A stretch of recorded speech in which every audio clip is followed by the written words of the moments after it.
bleaching, so it is a procedure done in lightening a tooth or the teeth of an individual. So, gumagamit tayo ng application ng chemicals sa ipin so that i-oxidize niya yung organic pigmentation ng teeth.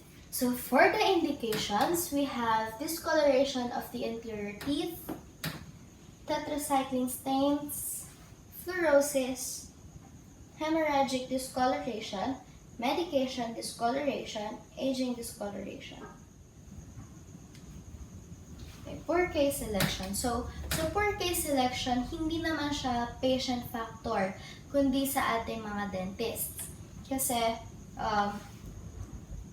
during the interview, malalaman naman na natin kung ano yung lifestyle ni patient.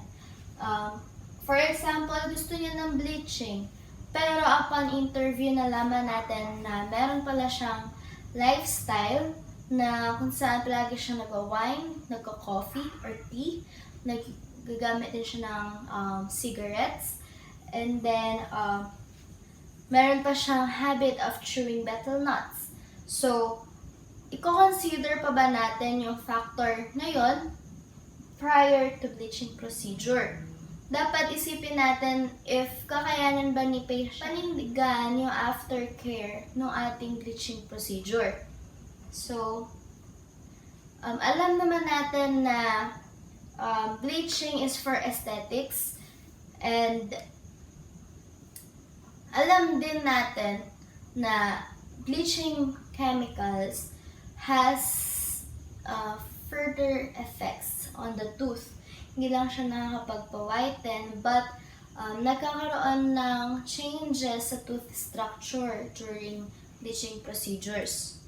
So, sa poor case selection, dapat hindi lang puro money matters when it comes to bleaching procedure, but dapat i-consider din natin yung magiging effect not only on the patient. Sa poor case selection, madami tayong dapat i-consider. Hindi lang tayo basta-basta mag-bleaching. Next is dentin hypersensitivity. For all, alam naman natin lahat na si bleaching, meron siyang effects of sensitivity. Especially during the whitening procedure or the bleaching procedure. So, if alam naman na natin na super sensitive or nangingilo na yung ipin, why are we going to subject it to bleaching? Na saan pwedeng si vital tooth ay mas iti-trigger pa natin yung kanyang sensitivity. Pwede mag-cause ng pulpal necrosis. So, extensively restored teeth. Sa extensively restored teeth, lalo-lalo na yan, i-consider natin is the anterior teeth. So, the anterior teeth, alam naman natin ay dapat aesthetically pleasing. So, if yung anteriors niya ay meron ng restorations, mako-consider pa natin yung small restorations for bleaching kasi kaya pa natin siyang ihabol. Pero for extensively restored teeth, i-consider na natin yung materials to be used upon after dun sa bleaching procedures. The teeth with hypoplastic marks and cracks, it is a sign na weak na yung tooth structure niya. So, further bleaching it may cause further destruction of the tooth structure. And also, dun sa cracks na yon, pwedeng mag-seep in yung mga chemicals. If vital pa siya, pwedeng mag-cause ng pulpal necrosis. So, next is defective and leaky restorations. So, sa defective and leaky restorations, doon pa din papasok like si micro cracks na kung saan pwedeng mag-seep in pa din si chemicals doon sa defective or doon sa defective restoration and can cause further destruction pa din doon sa tooth structure. So, next is an ideal bleaching agent. So, an ideal bleaching agent, it must be easy to apply sa ipin.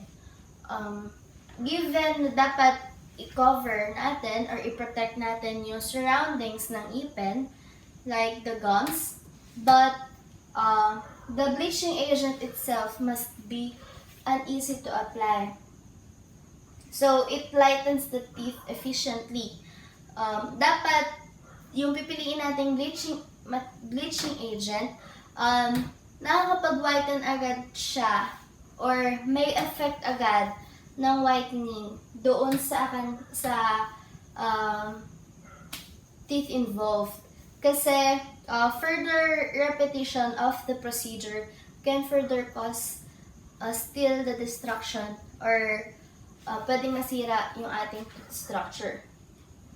So, doon din papasok si required minimum quantity to achieve dental results. So, mas kaunti, mas effective, mas maganda. Kesa naman yung ang dami-dami mo nang ginamit na chemicals or the bleaching agent, yet hindi mo pa rin na-achieve yung desired results mo. Nakakos ka lang din ulit ng destruction or irritation doon sa tooth or sa ipin. So, the bleaching agent must not irritate or dehydrate the oral tissues.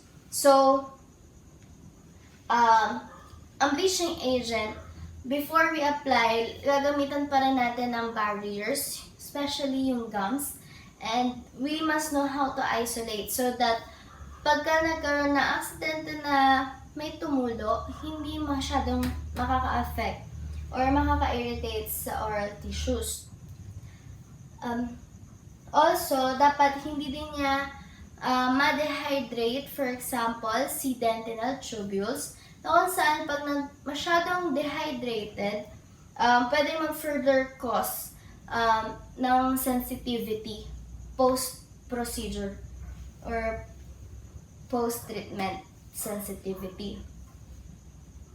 So, the bleaching agent must not cause damage to the teeth. Even though na yung bleaching agents, nagkakaroon siya ng minor effect on the tooth structure, but still we are using fluoride para ma-protect pa rin yung ating tooth structure, but then it must not damage the teeth of the patient kasi ang focus natin is for the aesthetics and not destroying the tooth structure. Constituent of bleaching gels. So, ang bleaching gels ay mayroong main components and it came from the peroxide family. So, meron tayong carbamide peroxide, hydrogen peroxide, and sodium hydroxide, and sodium perborate. So, meron din tayong other ingredients like thickening agent like carbopol, urea, the surfactant, preservatives, vehicle, flavors, and fluoride and potassium nitrate.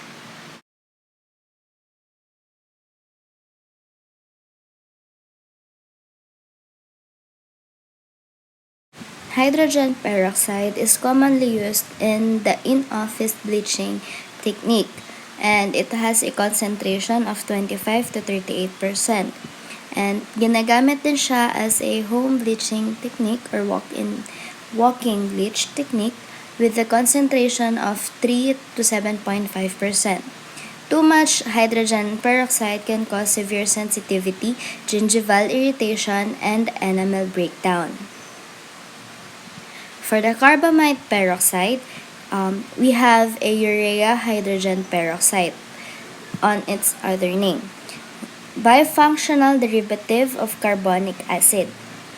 For home bleaching, it has 5, 10, 15, and 20% concentration.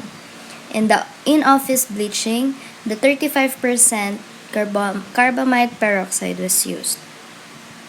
Hydrogen peroxide and urea is its component in aqueous solution. Sodium perborate has 95% perborate. Its components are sodium metaborate, hydrogen peroxide, and nascent oxygen. Sodium perborate is usually alkaline during its preparation, and it is commonly used as an intracoronal bleaching agent. For the bleaching mechanism, we have redox process. So, si oxidizing agent, meron siyang free radical na mayroong unpaired electrons. So, pakakawalan ngayon ni oxidizing agent yung kanyang free radicals. So, magiging reduced na siya ngayon. So, the reduced agent, magtatanggap naman siya ng pinakawalang electrons at magiging oxidized na siya. So, to make it simple, before bleaching procedures, i-consider natin si tooth as our reducing agent. And the bleaching material will be our oxidizing agent.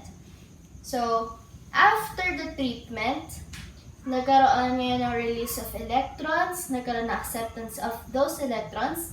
So, i-consider na natin ngayon si tooth as the oxidized agent, and then si bleaching material na ngayon ang ating reduced agent. Kung hindi pa rin natin na-achieve yung ating desired results, we can repeat the procedure. After the dental bleaching procedure, it is said that nagkakaroon ngayon ng cleansing ng tooth structure because nagkakaroon ng oxidation ng mga organic pigmentations sa iped. So, nagkakaroon din ng temporary dehydration ng enamel surface during the bleaching procedure. Kung saan, manonotice natin na after dental procedure, napaka-white nung ating surface. But then, after recall, manonotice natin na magkakaroon ng little changes. Magkakaroon ng yellowish or somehow or malilipat ng isang step sa ating shade guide. So, magkakaroon na tayo ng changes sa ating enamel surface.